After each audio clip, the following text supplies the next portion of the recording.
खुशामदीद मेरी प्यारी प्यारी बहनों। मैं हूँ रियासत सैलून पेशावर से और आपके लिए लाती हूँ हेयर स्किन और मेकअप से रिलेटेड मुख्तलिफ वीडियोस। मेरे व्यूवर्स बहुत ज़्यादा पूछ रहे थे कि रिबॉन्डिंग और केराटिन में क्या फ़र्क है, और मैंने उनसे प्रॉमिस किया था कि इंशाल्लाह मैं इस पे वीडियो बनाऊँगी। तो ये इसका पार्ट 1 है। मैं यहाँ पर थोड़ा सा एक्सप्लेन कर देती हूँ कि इसकी जो डिफरेंसेस क्या हैं और सिमिलैरिटीज़ क्या हैं।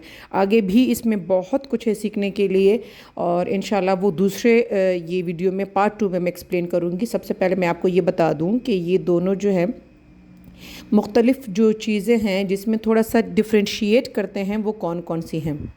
अच्छा, यहाँ पे मेरे स्पेलिंग्स गलत हो सकते हैं तो इसको थोड़ा सा मुझे एक्सक्यूज़ कीजिएगा, लेकिन साथ में ज़ाहिर है कि मैं एक्सप्लेन करती जाऊँगी। सबसे ज़्यादा जो है, अगर एक जो डिफरेंस है जो इनको अलग करता है, हम केराटिन को भी सोचते हैं कि ये बाल सीधे करने के लिए, स्ट्रेट करने के लिए, जब कैसे नहीं है, सिर्फ़ और सिर्फ रिबॉन्डिंग बाल स्ट्रेट करने के लिए होता है। केराटिन बालों को हेल्दी करने के लिए, जो केराटिन उसमें खो गया है, जो उसका इम्पॉर्टेंट पार्ट है, वो डिपॉजिट करने के लिए होता है। ये चीज़ें कभी कभार हमारे क्लाइंट्स को समझ नहीं आती और हमें अपने पैसों के लिए उनको गलत ट्रीटमेंट बिल्कुल नहीं करना चाहिए। अगर उनको केराटिन की ज़रूरत नहीं है तो हम उनको कह सकते हैं कि आपको केराटिन की ज़रूरत नहीं है। अगर वो रिबॉन्डिंग करना चाहती हैं, तो अगर उनके बाल बहुत ज़्यादा डैमेज है तो हमको रिबॉन्डिंग नहीं करना चाहिए, हमको केराटिन ही करना चाहिए। तो यहाँ पर मैं ये बता दूँ कि रिबॉन्डिंग जो है वो बालों को रिकन्स्ट्रक्ट करके, उसका जो स्ट्रक्चर उसको चेंज करके सीधा करने के लिए किया जाता है, जबकि केराटिन जो है वो बालों में जो है केराटिन इन्फ्यूज़ करके, डिपॉजिट करके उसको हेल्दी करने के लिए होता है। तो जो बाल ऑलरेडी हेल्दी हों, बहुत अच्छे हों, तो अगर वो स्ट्रेट नहीं है, क्लाइंट स्ट्रेट करना चाहता है, तो आप उसको रिबॉन्डिंग पे लेके जाएंगे। अगर उनके बाल बहुत ज़्यादा डाई या किसी भी ट्रीटमेंट की वजह से डैमेज हैं, तो प्लीज़ उस पर आप रिबॉन्डिंग मत कीजिएगा, उसको केराटिन कीजिएगा। अच्छा, फिर ये सवाल आता है कि हमने तो कई बार देखा है कि केराटिन जब किसी ने की होती है तो उसमें भी बाल स्ट्रेट होते हैं। तो ऐसा ही है, रिबॉन्डिंग जो है वो आपके जो इतने भी करली बाल हो, या तो उसको 80% स्ट्रेट कर देगा या 100% स्ट्रेट करेगा। मुख्तलिफ चीज़ें इस पर डिपेंड करती हैं। और जो केराटिन है वो स्ट्रेट करने के लिए नहीं होता, लेकिन चौंका हमने उसमें इतनी अच्छी चीज़ें डिपॉजिट की हैं कि बालों में वेट आ जाता है और उसकी जो फ्रीजीनेस है वो ख़त्म हो जाती है।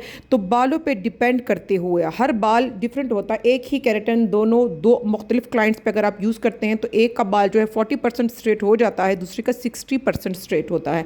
लेकिन स्ट्रेटनिंग के लिए है नहीं, लेकिन थोड़ा बहुत ये ज़रूर स्ट्रेट करता है।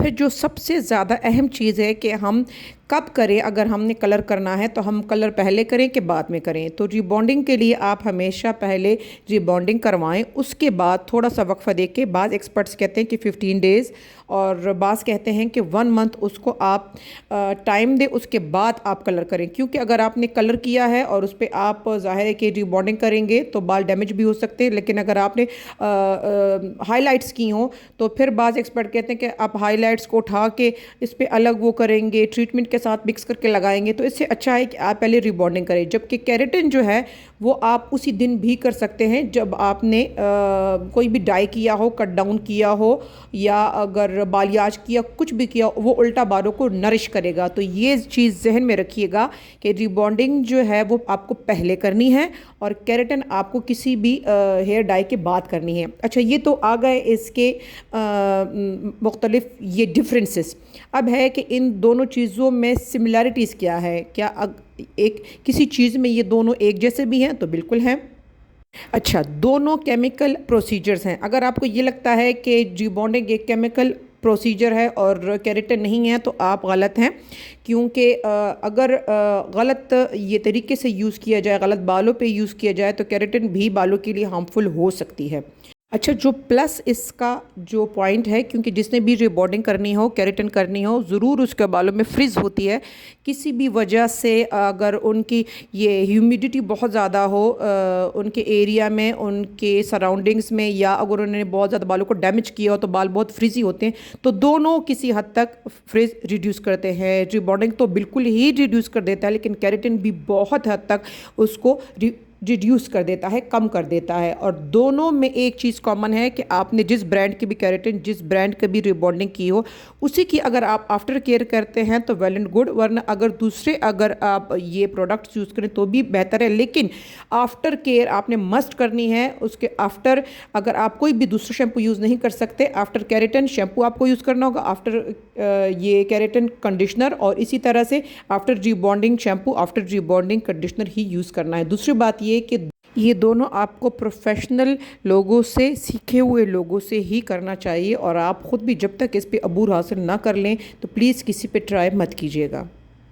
ये पार्ट 1 है वीडियो का। पार्ट 2 इससे भी इंटरेस्टिंग और इन्फॉर्मेटिव होने वाला है। उसमें मैं आपको थ्योरी के ज़रिए लिख के बताऊंगी कि केराटिन में आपने क्या करना है, रिबॉन्डिंग में क्या करना है और क्या क्या नहीं करना। तो वो पार्ट भी ज़रूर देखिएगा। इंशाल्लाह बहुत कुछ आपको सीखने को मिलेगा और हमें भी मिलेगा। हम भी सीख रहे हैं, आप भी सीख रहे हैं। आइए मिलकर सीखते हैं। और अगर आपने सब्सक्राइब नहीं किया तो जल्दी से सब्सक्राइब कर दें। बेल का आइकन इसलिए दबाएँ कि जब भी कोई वीडियो आए तो आपसे मिस ना हो।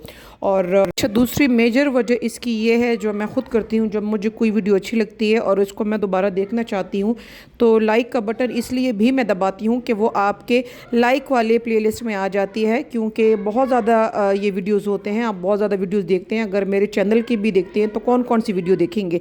तो जब आपने उसको लाइक किया होगा तो वो आपकी 10 तरस में होगी और अवेलेबल होगी। और इसी के साथ दूसरी वीडियो तक मुझे दीजिएगा इजाज़त। अल्लाह हाफिज़।